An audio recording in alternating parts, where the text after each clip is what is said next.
Meus irmãos, Pai do Senhor Jesus, vamos dar continuidade mais uma palavra, mais um estudo sobre satanologia, que é a doutrina de Satanás. Então, nesta feita, nós iremos estudar a respeito da sua personalidade, natureza, traços de sua personalidade e algumas obras que ele realiza em relação a não crente, ao crente e a oposição dele contra Deus. E também nós iremos ver também nesse estudo aqui como é que nós devemos comportar diante dos ataques do adversário e as recomendações que a Bíblia traz a respeito desse personagem. Então, se você observar esse personagem bíblico chamado Satanás, né, o diabo, Lúcifer, ele tem personalidade. Então, se você ler aí Mateus capítulo 4, versículo 2, você vai perceber que ele tentou a Jesus. Então ele tem intelecto. Ele conversou com Jesus. Ele é uma pessoa. E em 2 Coríntios, no capítulo 11, versículo 3, e vou ler esse versículo, ele aparece tendo astúcia. Observe foi que Paulo, ele escreveu aqui em 2 Coríntios 11, 3. Mas temo que, assim como a serpente enganou, ele enganou a Eva com a sua astúcia, assim também sejam de alguma sorte corrompidos o vosso sentido e se aparte da simplicidade que há em Cristo Jesus. Então, o diabo, ele tem intelecto. Também ele tem emoções. Então, se você ler Apocalipse capítulo 12, você vai ver que o diabo, ele tem ira. Ele tem muita ira contra o povo santo, contra aqueles que habitam na terra. Também, já por sua vez, ele tem livre-arbítrio, ou seja, ele tem vontade. Observe que o diabo ele peca desde o princípio. Ele se rebeliou contra Deus. Alguns versículos aí que mostram que o diabo, ele verdadeiramente, ele tem personalidade, ele tem vontade, ele tem emoções. E alguns traços de personalidade que ele tem, está aí embaixo, eu coloquei, ele é assassino, porque ele é homicida desde o princípio, João 8 e 44. Ele é mentiroso, também desse mesmo texto bíblico, ele aparece como mentiroso. Ele é um pecador inveterado, se você observar. Ele é acusador, Apocalipse 12 e 10. Deixa eu ler esse versículo de Apocalipse capítulo 12, já que nós citamos capítulo 12 duas vezes. Então, Apocalipse capítulo 12 e o versículo de número 10, que diz assim: E ouvi uma grande voz do céu que dizia: Agora é chegado esta salvação, e a força e o reino do nosso Deus, e o poder do seu Cristo, porque já acusado nosso irmão derribado, o qual a qual diante de nosso Deus os acusava de dia e de noite. Agora, se você ler o versículo 12 de Apocalipse, vai mostrar que ele realmente tem ira, como eu falei aí, pelo que alegrai-vos ao céu, e vós que habitais, ai dos que habitam na terra e no mar, porque o diabo desceu a vós e tem grande ira, sabendo que já tem pouco tempo. Então, nós provamos aí com esse versículo que ele é mentiroso, ele é assassino, ele é pecador, ele é acusador, ele é adversário, ele tem ira, ele tem astúcia, intelecto, ele engana. Então, tudo isso comprova que ele é uma pessoa, ele tem uma personalidade. Além de nós comprovarmos que o diabo ele é uma pessoa, né? Que ele é uma pessoa, ele possui algumas características. Então, observe que ele não é um ser criado. Então, ele foi criado por quem? Por Deus. Então, é um ser criado. Portanto, ele tem um Criador. Foi Deus que o criou. Deus criou ele perfeito. Deus criou ele glorioso, ele belo, ele em obediência. Mas ele, pelo seu livre-arbítrio, ele desobedeceu.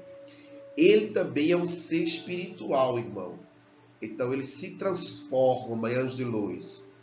Ele tem uma capacidade no campo espiritual. Então, se você ler Efésios capítulo 6, do 11 a 12, vai perceber que o adversário de nossas almas, ele é um ser espiritual. Ele foi um querubim. Então, além de ser um ser espiritual, ele possuía uma categoria muito alta. Então, nós já lemos já lá em Ezequiel 28:14, na aula passada, que ele era um querubim ungido. E além de ser um querubim, o ser angelical mais elevado. Então, Deus deu a ele uma capacidade, uma unção. Eu acredito assim particularmente. Além de ser um querubim ungido, ter uma categoria, uma posição muito elevada, Deus capacitou ele, encheu ele de sabedoria, dotou ele de habilidades fora do comum. Então é por isso que ele se destacava aí dos anjos. Por só ser querubim, ele já se destacava. Agora imagine com uma porção de unção de Deus sobre a sua vida. Então ele tinha essa natureza, mas hoje ele perdeu toda esse brilho, ele é esplendor, ele continua sendo uma criatura, ele continua sendo um ser no campo do espírito, mas habilidades, função, posição, como ele tinha antes, como tem hoje o anjo querubim, e uma posição como tem os príncipes de Deus, então isso foi tirado dele. Hoje ele é rei das trevas. Antes habitava na luz, agora ele habita nas trevas. Por ele ser uma criatura, então observe só, ele é espiritual, mas ele tem limitações. Então, ele é uma criatura e, por consequente, ele não é onipotente, nem onipresente, nem onisciente. Ou seja, ele tem limitações. Então, ele não pode sondar a tua mente. Ele não pode estar no mesmo lugar ao mesmo tempo. Ele não tem todo o poder. Então ele tem limites. Então Deus traçou limites para ele. Pode ser resistido pelo salvo. Então nós, como seres humanos, e eu vou ler esse versículo, Tiago, capítulo 4, versículo 7, diz que nós podemos resistir ao diabo. Então Tiago, capítulo 4, e o versículo 7, diz assim, ó: sujeitai-vos, pois, a Deus, resisti ao diabo, e ele fugirá de vós. Então, observe que ele fugirá de vós. Então, esse personagem, Lúcifer, o diabo, ou Satanás, ele tem limitações, ele é limitado. Deus colocou certas limitações. Então, se você observar Jó 1:12, e eu vou ler, diz que quando ele tentou lá, estava observando Jó, e que Deus perguntou a ele quando ele se apresentou com o Espírito de Deus diante de Deus, veja só, disse o Senhor Satanás: eis que tudo quanto tens está nas tuas mãos, somente contra ele não estenderás a tua mão. E Satanás saiu da presença de Deus. Então, observe, ele estava a passear a terra, então, até limite da esfera do universo ele tem. Então, ele não estava andando todo o universo. Ele só estava limitando-se à esfera desta terra. Conforme Jó, capítulo de número 1 e o versículo de número 7, né? Você pode ler esse versículo em casa. E depois, ó, que ele tentou, né? Que Deus permitiu ele tocar em Jó. Então Deus limitou ele.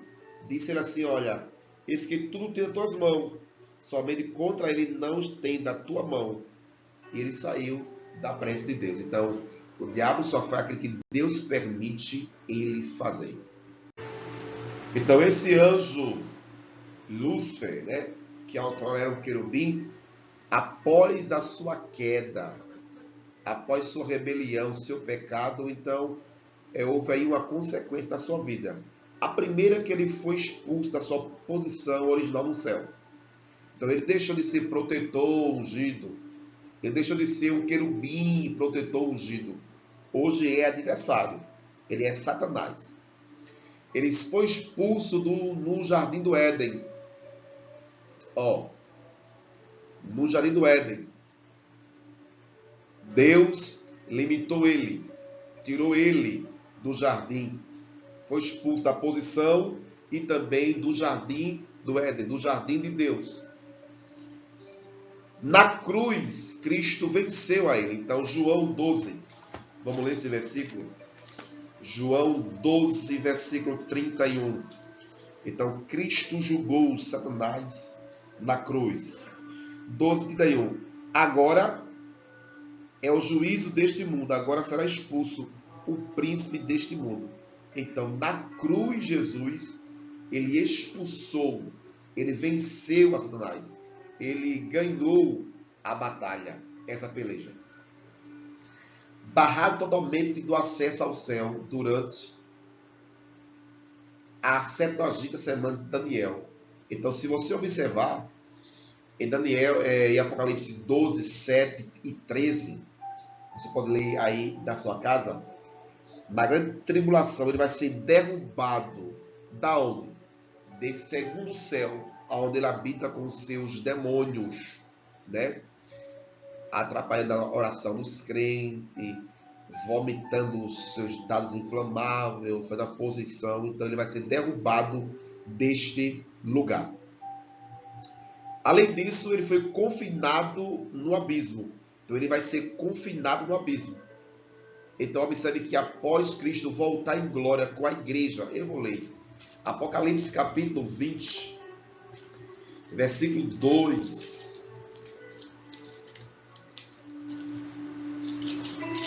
Diz assim, e ele prendeu o dragão, a antiga serpente, que é o diabo, Satanás, e amarrou por 1000 anos. Então, quando Cristo voltar em glória com a igreja, vai suplantar o anticristo, vai julgar Israel, vai julgar as nações, e vai implantar o milênio. E o diabo será amarrado por 1000 anos. E, por fim, será lançado dentro do lago de fogo. Então, o lugar do diabo vai ser o lago de fogo. Então, Apocalipse capítulo 20, versículo de número 10. E o diabo que os enganava foi lançado no lago de fogo e enxofre, onde está a besta e o falso profeta. E de dia e de noite serão atormentados para todo o sempre. Então, observe que o diabo começou a ser castigado, a cair. Ele caiu da posição, ele saiu do jardim do Éden, o original onde ele estava. Cristo venceu ele na cruz, foi julgado na cruz. Ele será derrubado do céu cósmico, aonde ele está com seus demônios, na grande tribulação, vai ser preso por 1000 anos e por fim será lançado no lago de fogo. Então observe agora algumas obras que o diabo ele realiza, né? Primeiro contra Deus ou contra as obras de Deus. Então, ele tenta opor-se ao plano de Deus em todas as esferas e por todos os meios possíveis. Ele tenta falsificar o plano de Deus. Tentou a Cristo, lá em Mateus 4, 3 a 11.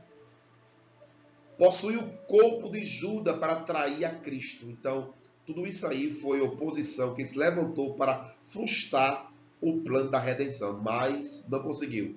Cristo veio morrer, ressuscitou e está agora desde o Pai das alturas, vai voltar para arrebatar a sua igreja. As suas obras em relação aos descrentes, aquele que não acredita em Deus, que não nasceu de novo, ele segue a mente, ou seu entendimento. Está lá, você pode ler lá em Coríntios, 2 Coríntios 4, 4, diz que o Deus desse século cegou o entendimento dos incrédulos, para que não resplandeça a luz do Evangelho. Ele rouba ali a palavra do seu coração, ou seja, aquela palavra que Jesus falou da semente, que é jogada no caminho, vem a rata rapina, que é o diabo, e toma aquela palavra. Usa descrente para se opor ao trabalho de Deus. Então, se você observar Apocalipse 2 e 13, havia as pessoas que faziam parte da sinagoga de Satanás, faziam oposição à obra de Deus, ao povo de Deus. reuni-lo para a batalha do Armagedon. Então observe que ele vai reunir as pessoas, soldados, nação ímpia, para uma batalha na grande tribulação. Então o diabo também vai fazer essa oposição aí e vai juntar os descrentes, as nações ateias, as nações comunistas, e vai ter uma guerra que nós acreditamos como a Terceira Guerra Mundial. E atualmente ele engana as pessoas, né? Ele engana com as pessoas com heresia, com mentira, com tantas outras coisas. Então essas são as obras que o diabo faz em relação aos descrentes. Existem mais, mas eu citei essa aí para vocês terem uma ideia como ele é astuto, como ele é mau, perverso nas suas obras. Agora, em relação aos crentes, então observe só que ele tenta os crentes para mentir. Então ele tentou encher o coração de Ananias e Safira para mentir. Ele usou Ananias e Safira para mentir contra os apóstolos. Ele acusa e calunia os crentes. Apocalipse 12, 10, que nós já lemos já. Ele pode impedir o trabalho de um salvo. Então observe que ele faz oposição em 1 Tessalonicenses 12 e 18. Então ele pode impedir o trabalho de um salvo. Ele tenta derrotar-nos através de demônios. Então ele tem principado, potestade, hostes espirituais que batalham, vêm guerrear contra nós, contra os anjos do Senhor, para impedir o nosso progresso. Ele tenta-nos para a imoralidade. Então o diabo ele também tem essa artimanha. Ele joga as pessoas na prostituição, induz as pessoas à impureza. Ele semeia falsificadores entre os crentes. Então, se você observar Mateus 13, 39 e 38, ele tem esse joio aí, né? Ele tem o seu joio, ele semeia o joio, que são os filhos do maligno. E, por fim, ele incita a perseguição contra os crentes. Então, o diabo persegue. Foi Deus que disse ali a Yasmina: o diabo lançará muitos de vós na prisão, mas ser fiel até a morte, e dar-te-ei a coroa da vida. Então, há muitas outras obras que o diabo ele realiza, ele tenta, ele planeja contra os crentes. Mas eu citei essa daí para você ter uma ideia como ele é astuto, como ele é mau, perverso nas suas obras e nos seus trabalhos para impedir do crente progredir, do crente ir avante. Mas debaixo do sangue de Cristo, como diz a Bíblia, nós vencemos pela palavra, nós vencemos pelo sangue de Cristo, nós vencemos pela oração, nós vencemos no poder de Cristo Jesus. Então nós que somos salvos, nós temos que ter defesas contra Satanás. E a primeira é que nós temos a intercessão de Cristo. Então Cristo está no céu intercedendo por nós. Então a Bíblia diz que o diabo pediu para se andar com Pedro, mas Deus, Jesus, intercedeu pelos apóstolos, pelos discípulos, e não deixou, né? Ter a atitude correta para com Satanás. Ou seja, devemos vigiar, devemos orar, tá? Como atalaia, andar em santificação.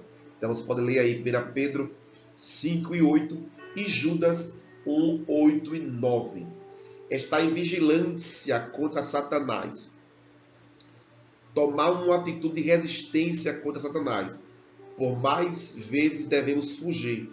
Também Tiago 4, 7 diz que sujeitai-vos a Deus, resistir ao diabo, e ele fugirá de vós. E por fim, irmãos, devemos usar as armaduras espirituais. Então, tomando o capacete da salvação, o escudo da fé, a coraça da justiça, calçar nossos pés na preparação do Evangelho da Paz e colocar nossas mãos à espada do Espírito e orar em todo o tempo. Então, Efésios capítulo 6, versículo 11 a 18, você vai ver aí as armaduras de Deus espiritual para a nossa vida. Glória a Deus. Amém. Meus irmãos, estamos chegando mais um fim de uma aula a respeito da satanologia, a doutrina de Satanás, né? A doutrina de Satanás, conhecendo Satanás, conhecendo as suas artimanhas, suas obras, as suas perversidades. E nós começamos logo primeiro da sua origem até sua queda e as suas obras na atualidade. Então Deus te abençoe. Vamos orar no nome de Jesus. Ore comigo neste momento, Pai de amor, Pai querido, Santo Deus. Mais uma aula, Senhor. Mais um ensinamento sobre a doutrina de Satanás. Guarda os teus filhos, Senhor. Guarde sua mente. Dá estratégia, Senhor, ao meditar, ao ler os versículos, a entrar por este caminho, Senhor. Que o Senhor possa guardar cada um deles. Abençoe poderosamente nossas vidas. É isso que eu te peço em nome de Jesus. Amém. Deus te abençoe. Boa aula no nome de Jesus.